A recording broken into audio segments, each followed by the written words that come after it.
The Global Energy War. Brought to you by MCF Energy.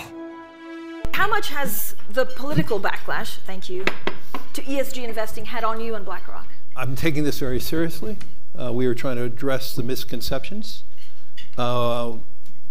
It's hard because it's not business anymore. They're doing it in a personal way.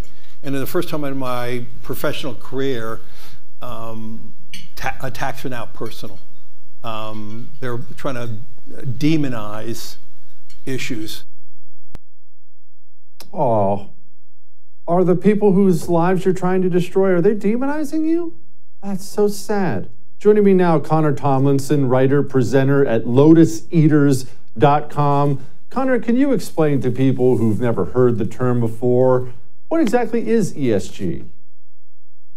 Well, thank you for having me back on, Jesse. ESG is environmental, social, and governance scores. I like to conceptualize it as a top-down imposed corporate social credit score. And they kind of conceptualize it the same way. They call it a corporate social responsibility matrix. Or, as I also like to say, it's a way of ensuring against the principle of get woke, go broke, because most companies do shareholder accountability. That means that a company, its only responsibility is to deliver a profit for its shareholders.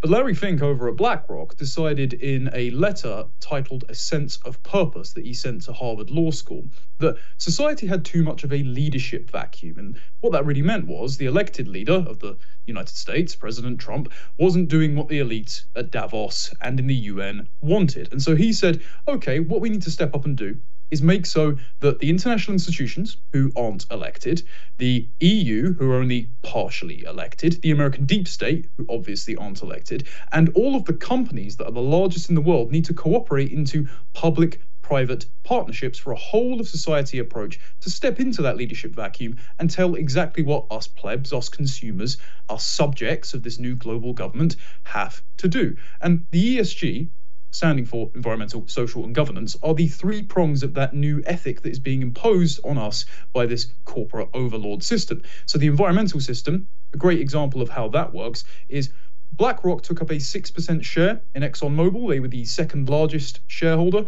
and so they led an insurrection against the board, planted 3 activists on it.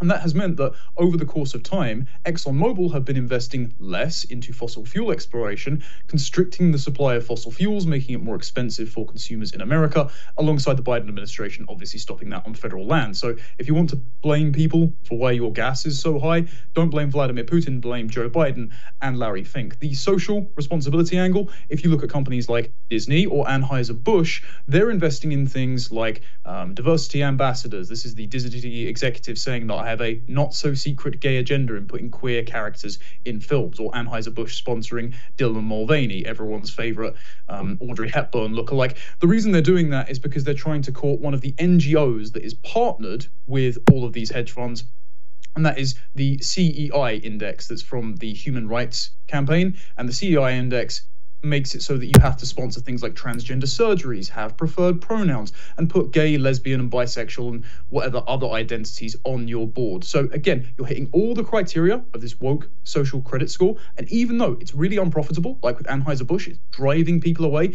it's dropping their share prices by about 30%, in the long run, they think they can weather the storm because they know that these multi-trillion-dollar asset hedge funds like Vanguard, State Street, and BlackRock are going to subsidize their activism.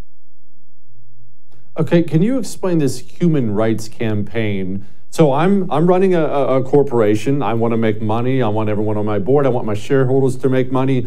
And the human rights campaign comes to me and tells me they want me to do something, I don't know, put a tranny in a movie I'm making. Why do I have to do it? Why don't I tell them, no, leave? What leverage do they have over me?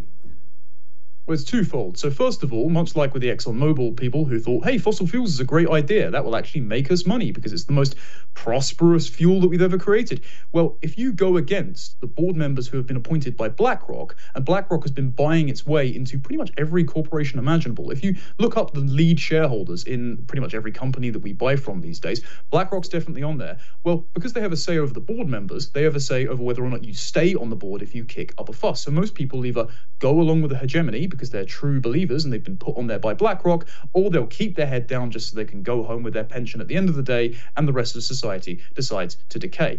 And then the other thing that happens is that if you appoint these board members, these LGBTQ activists, if you decide to employ influencers like Dylan Mulvaney in your advertisements, even though it puts off your customer base, then NGOs like the Open Society Foundation, which they openly brag are a leading member and funder of the CEI index, or companies like PepsiCo or hedge funds that are partnered with the World Economic Forum and the UN, will funnel lots of money into you so that even if your customers decide to bail out in droves, you might keep the wheels spinning with enough funds in the meantime until essentially you're the only gig in town. What they want is total ideological market capture. Now, it's fair to say, are these guys really drinking the Kool-Aid at the top?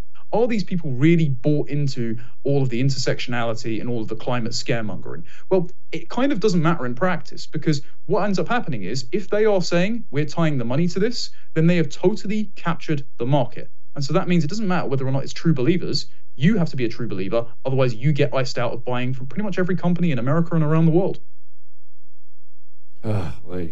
What's this done? What's this done to energy in Europe? Everyone knows what it's doing in America. What's it done in Europe?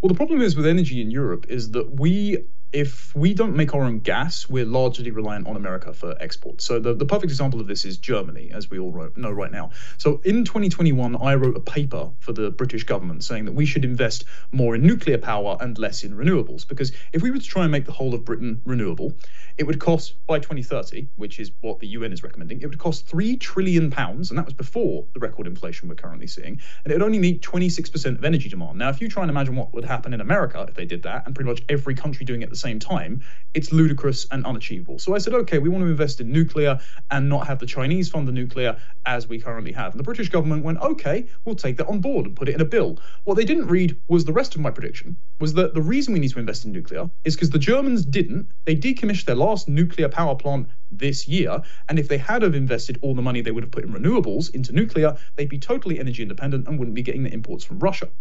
And shortly before the UK war broke out, they were getting 60% of their natural gas reserves imported in from Russia. They were a net importer of energy, the Germans, when they could have been entirely energy independent. So what ends up happening is, because they don't have Russia anymore, and we in the UK, we could tap our North Sea oil reserves, 10% of that would make us energy independent for 50 years. So why don't we do that?